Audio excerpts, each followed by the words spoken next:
ओम श्री गणेशाय नमः। ओम श्री शांब शिवाय नमः। शिव महापुराण सुनने में आपका स्वागत है। हम श्री शिव महापुराण महात्म्य सुनने जा रहे हैं। श्री शिव महापुराण के इस महात्म्य में कुल 7 अध्याय हैं, जिसमें से हम पहला अध्याय, जिसका नाम है सूत जी का शिव पुराण की उत्कृष्ट महिमा सुनाना, पढ़ने जा रहे हैं। चलिए तो शिव जी का नाम लेकर प्रथम अध्याय शुरू करते हैं। शौनक जी ने साधन विषयक प्रश्न पूछने पर सूत जी का उन्हें पुराण की उत्कृष्ट महिमा सुनाना। श्री शौनक जी ने पूछा, महाज्ञानी सूत जी, आप संपूर्ण सिद्धांतों के ज्ञाता हैं। हे प्रभु, मुझसे पुराणों के कथाओं के सार तत्व विशेष रूप से वर्णन कीजिए। ज्ञान और वैराग्य सहित भक्ति से प्राप्त होने वाले विवेक की वृद्धि कैसे होती है, तथा साधु पुरुष किस प्रकार अपने काम, क्रोध आदि मानसिक विकारों का निवारण करते हैं।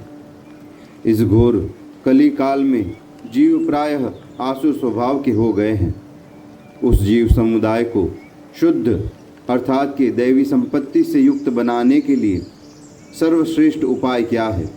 आप इस समय मुझे ऐसा कोई शाश्वत साधन बताइए जो कल्याणकारी वस्तुओं में सबसे उत्कृष्ट एवं परम मंगलकारी हो, तथा पवित्र करने वाले उपायों में भी सबसे उत्तम पवित्रकारी उपाय हो। आगे शौनक जी कहते हैं, हे तात, वह साधन ऐसा हो जिसके अनुष्ठान से शीघ्र ही अंतःकरण की विशेष शुद्धि हो जाए, तथा उसमें निर्मल चित्त वाले पुरुषों को सदा के लिए शिव की प्राप्ति हो जाए। तब सूत जी कहते हैं, हे मुनि श्रेष्ठ शौनक, तुम धन्य हो, क्योंकि तुम्हारे हृदय में पुराण तथा कथा सुनने का विशेष प्रेम एवं लालसा है। इसीलिए मैं शुद्ध बुद्धि से विचार कर तुमसे परम उत्तम शास्त्र का वर्णन करता हूँ। वत्स, यह संपूर्ण शास्त्रों के सिद्धांत से संपन्न, भक्ति आदि को बढ़ाने वाला तथा शिव को संतुष्ट करने वाला है। कानों के लिए रसायन अमृत स्वरूप तथा दिव्य है। तुम उसे श्रवण करो। हे मुने, वो परम उत्तम शास्त्र है शिव पुराण, जिसका पूर्व काल में भगवान शिव ने ही प्रवचन किया था। यह काल रूपी सर्प से प्राप्त होने वाले महान त्रास का विनाश करने वाला उत्तम साधन है। गुरुदेव व्यास ने संत कुमार मुनि का उपदेश पाकर बड़े आदर से इस पुराण का संक्षेप में ही प्रतिपादन किया है। इस पुराण के प्रणय का उद्देश्य है कलयुग में उत्पन्न होने वाले मनुष्यों के परम हित का साधन। यह शिव पुराण बहुत ही उत्तम शास्त्र है। इसे इस भूतल पर शिव का वाक्मय अर्थात शब्द स्वरूप समझना चाहिए और सब प्रकार से इसका सेवन करना चाहिए। सब प्रकार से अर्थात मन में पढ़कर, ऊंचे आवाज़ में बोलकर या किसी का बोला हुआ सुनकर। इसका पठन और श्रवण सर्वसाधारण रूप है। इससे शिव भक्ति पाकर श्रेष्ठतम स्थितियों में पहुंचा हुआ मनुष्य शीघ्र ही शिव पद को प्राप्त कर लेता है। इसीलिए संपूर्ण यत्न करके मनुष्यों ने इस पुराण को पढ़ने की इच्छा की है, अथवा इसके अध्ययन को अभिष्ट साधन माना है। इसी तरह इसका प्रेम पूर्वक श्रवण भी संपूर्ण मनोवांछित फलों को देने वाला है। भगवान शिव के इस पुराण को सुनने से मनुष्य सब पापों से मुक्त हो जाता है, तथा इस जीवन में बड़े बड़े उत्कृष्ट भोगों को उपभोग करके अंत में शिवलोक को प्राप्त होता है। यह शिव पुराण नामक ग्रंथ 24,000 श्लोकों से युक्त है।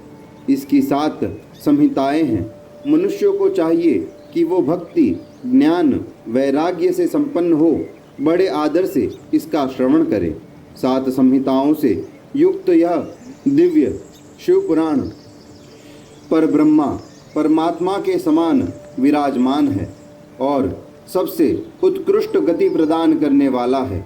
जो निरंतर अनुसंधान पूर्वक शिव पुराण को बोलता है या नित्य प्रेम पूर्वक इसका पाठ मात्र करता है, वह पुण्यात्मा है, इसमें संशय नहीं है।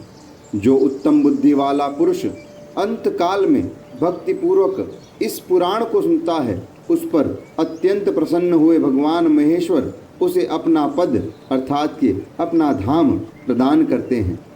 जो प्रतिदिन आदर पूर्वक इस शिव पुराण की पूजा करता है, वह इस संसार में संपूर्ण भोगों को भोग कर अंत में भगवान शिव के पद को प्राप्त कर लेता है। जो प्रतिदिन आलस्य रहित हो रेशमी वस्त्र आदि के वेष्टन से इस शिव पुराण का सत्कार करता है, वह सदा सुखी रहता है। यह शिव पुराण निर्मल तथा भगवान का सर्वस्व है। जो इहलोक और परलोक में भी सुख चाहता हो, उसे आदर के साथ प्रयत्न पूर्वक इसका सेवन करना चाहिए। यह निर्मल एवं उत्तम शिव पुराण धर्म, अर्थ, काम और मोक्ष रूपी 4 पुरुषार्थों को देने वाला है। अतः सदा इसका प्रेम पूर्वक श्रवण एवं इसका विशेष पाठ करना चाहिए। इसी तरह श्री शिव महापुराण के अंतर्गत शिव महात्म्य में प्रथम अध्याय पूर्ण हुआ। नमः पार्वतीपते, हर हर महादेव, शिव शंकर शंभु। कृपया हमारे चैनल को लाइक करें और आप जैसे शिव भक्तों तक इसे पहुंचाएं। इसी विनंती के साथ मिलते हैं अगले एपिसोड में, जिसमें हम जानेंगे कि कैसे देवराज को हुई शिवलोक की प्राप्ति। हर हर महादेव, शिव शंकर शंभु। महादेव आपके ऊपर अपना आशीर्वाद और प्रेम इसी तरह बनाए रखें। इसी प्रार्थना के साथ फिर मिलते हैं।